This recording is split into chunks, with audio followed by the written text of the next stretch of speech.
सास का घूंघट पार्ट 3।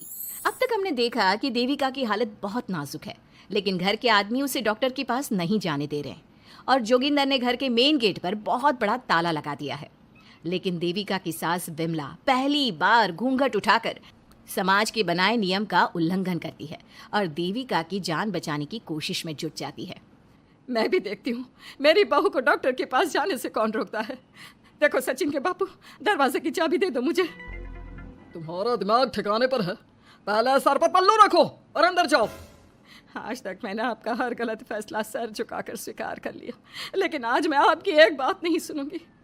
मुझे मेरी बहू की किसी भी कीमत पर जान बचानी है। मुझे चाबी दे दीजिए। पिताजी, माँ ठीक बोल रही है, चाबी दे दीजिए ना, नहीं तो देविका नहीं बचेगी। देविका मरती है तो मर जाए, लेकिन यह दरवाजा नहीं खुलेगा। तुम सारी औरतों को इस देविका नाम की बीमारी ने पागल कर दिया है और इस बीमारी का अच्छी तरह से इलाज करना आता है मुझे। वीना बेटी, सुजाता बहू, जाओ अंदर से देविका को लेकर आओ। विमला ये बोलकर अपने पति के हाथ से चाबी छीन लेती है। तभी महेंद्र विमला का हाथ पकड़कर चाबी विमला से छीन लेता है। भाभी, घर के मर्दों से टक्कर लेकर आप अच्छा नहीं कर रही हो। ये इस घर के संस्कार नहीं है। महेंद्र की बात सुनकर कम्मू अपने पति के हाथ से चाबी छीनकर कहती है, इस घर के संस्कार क्या है हम अच्छी तरह से जान गए हैं। आज इस घर का दरवाज़ा खुलकर रहेगा और देविका डॉक्टर के पास जाकर रहेगी। भाभी, ये लो दरवाज़ा खोलो। विमला ताला खोल देती है। तभी वीना और सुजाता देविका को लेकर आ जाती हैं। घर की सारी औरतें देविका को लेकर घर से जा रही होती है कि तभी सुजाता का पति मोहन उससे कहता है, सुजाता, तुम देविका को लेकर इस घर से निकल तो रही हो, लेकिन याद रखना, अगर तुमने एक कदम भी बाहर निकाला तो वापस इस घर में मत आना। मैं देविका के साथ अस्पताल भी जाऊंगी और वापस इस घर में भी आऊंगी। देखती हूँ कौन रोकता है मुझे। देखता हूँ कैसे इस घर के अंदर कदम रखती हो और कौन तुम्हारी मदद करता है। कानून मेरी मदद करेगा और कारट के दरवाजे हर नागरिक के लिए खुले हैं। मोहन को अपनी पत्नी से इस तरह बात करता देख कल्याण वीना से कहता है, वीना, तुमने देविका का साथ देकर अच्छा नहीं किया। अगर तुम अभी भी इसके साथ गई तो अपना और मेरा रिश्ता खत्म समझना। मुझे कोई फर्क नहीं पड़ता। तुमने आज तक किया ही क्या है मेरे लिए। तुम खुद घर जमाई बनकर मेरे घर में रह रहे हो। कभी 100 रुपये की साड़ी दिलाई है मुझे? मेरे आने से पहले मेरा घर छोड़कर निकल जाना, समझे? ये बोलकर वीना और घर की सभी औरतें देविका को अपने साथ अस्पताल ले जाती है। वहाँ जाने के बाद डॉक्टर जल्दी से देविका का चेकअप करता है। चेकअप करने के बाद वो गुस्से से कहता है, ये क्या किया है तुमने? क्या हुआ डॉक्टर साहब? आपकी बहू की इतनी ज़्यादा हालत ख़राब है और उन्हें चोट भी लगी है, फिर भी आपने उन्हें हॉस्पिटल लाने में इतना लेट कर दिया। आपको 3 दिन पहले ही इन्हें हॉस्पिटल में एडमिट करवाना चाहिए था। हमसे गलती हो गई डॉक्टर साहब, लेकिन आप जल्दी कुछ करिए। हमारी बहू और उसके बच्चे को बचा लीजिए। देखिए, अभी कुछ भी कह पाना मुश्किल है। हम माँ और बच्चे में से किसी एक को ही बचा सकते हैं। आप सोच लो किसे बचाना है। डॉक्टर साहब, आप देविका को बचाइए, उससे कुछ नहीं होना चाहिए। देखिए, हमें देविका का ऑपरेशन करना पड़ेगा। आप इनके पति को बुलाइए, हमें कुछ पेपर पर साइन करवाने हैं। डॉक्टर की बात सुनकर सभी औरतें सोच में पड़ जाती हैं। तभी वीना कहती है, डॉक्टर साहब, इनके पति नहीं आ सकते। ये इनकी सास है विमला देवी, आप इनसे साइन करवा लीजिए। लेकिन पेशेंट की हालत इतनी नाजुक है, इनके पति है कहाँ? वो अपने आदमी होने का धर्म निभा रहा है। पति धर्म के बारे में उसे कुछ नहीं पता। डॉक्टर साहब, वो नहीं आएगा। क्या क्या करना है आप मुझे बताइए। थोड़ी देर बाद डॉक्टर देविका का ऑपरेशन शुरू कर देते हैं। जब वो ऑपरेशन थिएटर से बाहर आते हैं तो कहते हैं, आप लोगों की किस्मत अच्छी है, देविका भी सुरक्षित है और उसका बच्चा भी। डॉक्टर, बेटा हुआ है या बेटी? बेटा हुआ है। सब लोग बहुत खुश होते हैं। कुछ दिन तक देविका उसी हॉस्पिटल में रहती है और उसके ससुराल की औरतों ने उसका बहुत ध्यान भी रखा। अब देविका कुछ हद तक ठीक हो गई। डॉक्टर ने देविका को घर जाने की इजाज़त दे दी, लेकिन सभी सोच में पड़ गए।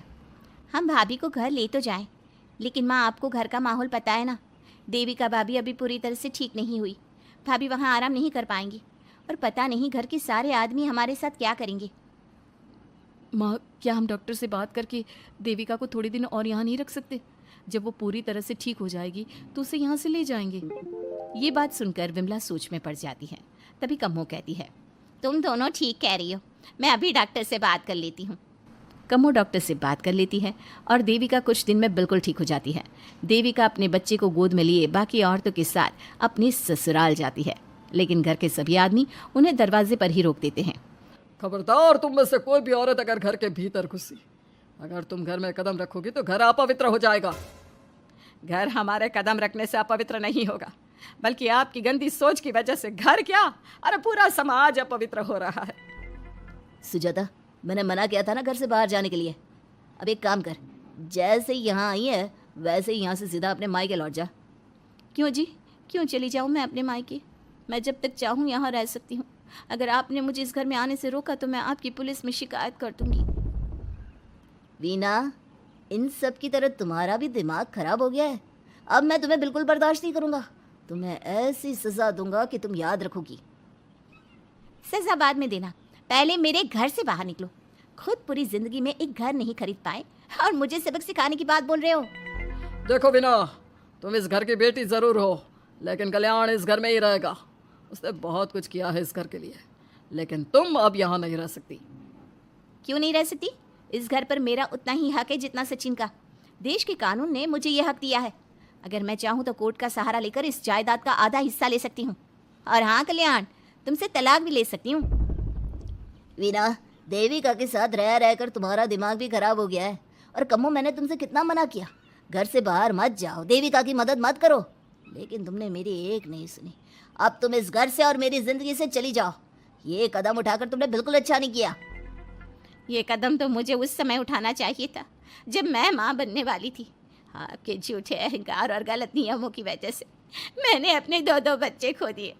अगर उस समय मैं दाई अम्मा से इलाज ना कराती और हॉस्पिटल चली जाती तो सचिन के बराबर मेरे भी 2 बेटे होते। सभी पति इस बात पर अड़े हुए थे कि वो अपनी अपनी पत्नियों को घर के अंदर नहीं आने देंगे।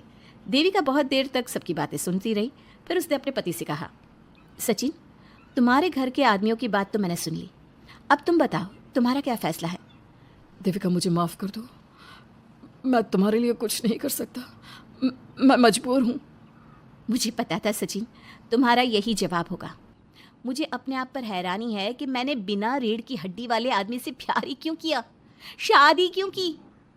अब मैं आप सबसे बस आखिरी बार पूछ रही हूँ, तुम हमें अंदर आने दे रहे हो या नहीं, या मैं पुलिस को फ़ोन करूँ?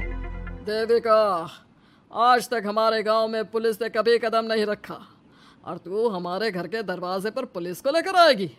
तेरी हिम्मत कैसे हुई ये बात करने की? आज तक इन औरतों ने घर से बाहर कदम नहीं निकाला था और 2-4 दिन में तूने इन सबको इनके अधिकार भी याद करा दिए। अब तो तुम बिल्कुल इस घर में नहीं आ सकते। घर की औरतें घर के बाहर खड़ी थी और घर के आदमी घर के दरवाजे पर।